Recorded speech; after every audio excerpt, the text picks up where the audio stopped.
لەناو جەرگەی شاری سلێمانی ماڵێک هەیە بۆ تا ماڵی گەورەی هونەرمەندان، ئەویش کۆمەڵەی هونەرە جوانەکانی کورد مەڵبەندی گشتی سلێمانیە کە لەناو ئەم ماڵەدا مێژوویکی 56 ساڵە هەیە کە 56 ساڵە بۆتە دەنگی مۆسیقا، بۆتە ڕەنگی شێوەکاران، بۆتە نواندن لەسەر شانۆ کە دوێنێ یادی 56 ساڵی کۆمەڵەی هونەرە جوانەکانی کورد بوو و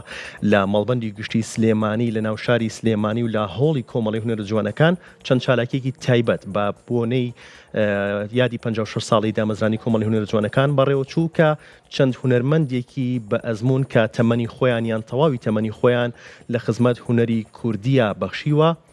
خەڵاتی ڕێزلێنانیان پێبەخشرا.